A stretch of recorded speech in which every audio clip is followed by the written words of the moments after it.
Ah, boys, 16 September 445. Little information here. Both of those are 17 Mach 2 or 17 HM2. Now, this round came out, I think, around the year 2003. And a few guns were made.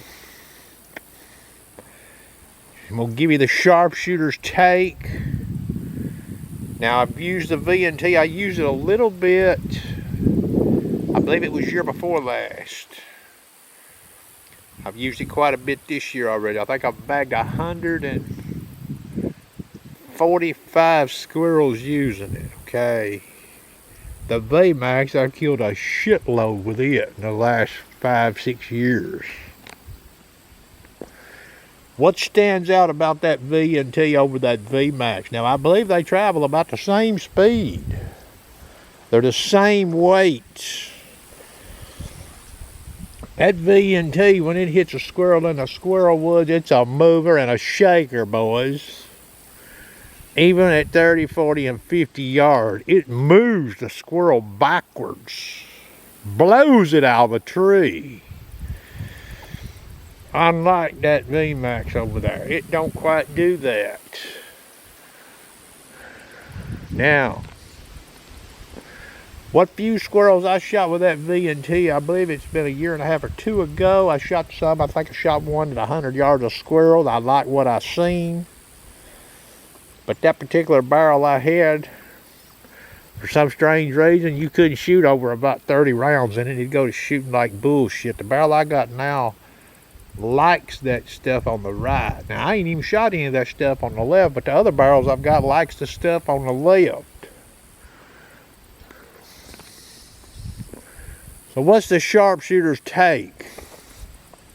If I had a gun that shot these two rounds equally, as far as consistency, I'd probably choose the round on the right for squirrels in the wintertime leaves off. Why?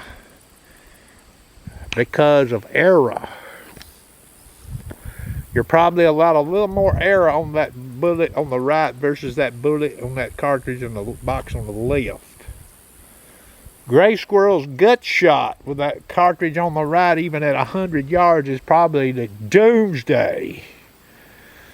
Not to mention the fact, even if you kill it with the one on the left, and I have, the squirrel is not going to go as far from point of impact with that one on the right. Odds are it'll probably flop less down a hill too versus the one on the left. You see, the Vmax bullet was engineered for the what? For the 17 HMR. That has a muzzle velocity of give or take about 2,550 feet a second. And they just happen to use that same bullet in this 2,100 feet a second round, approximately, the HM2. Truth be told, the jacket is too thick, or the engineering is a little off on the Vmax bullet for the HM2. Hence the VNT. Now, you've got to have a gun that shoots it, pretty consistent.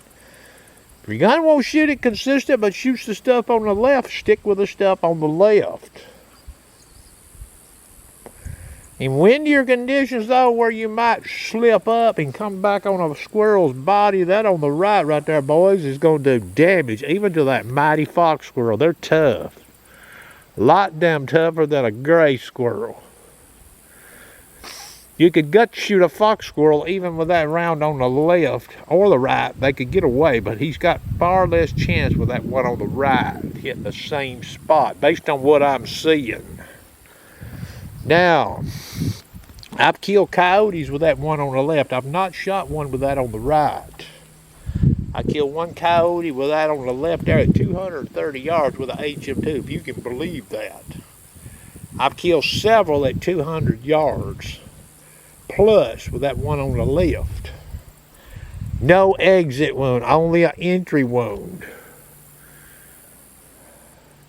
I suspect that cartridge on the right wouldn't do as good that far away on a coyote because of the jacket.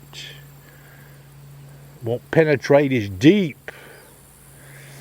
But for small game like squirrels, groundhogs, shot up in the upper body and the head, that one on the right will probably suffice. I'll need to shoot some groundhogs next spring. It's probably getting too late this year. I'll shoot some at distance maybe with that.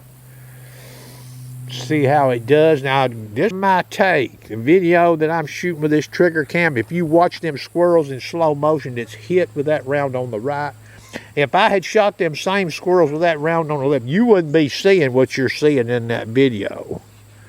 You would see that squirrel move a little bit, but you wouldn't see him getting blown back off of that limb like he's being done, okay?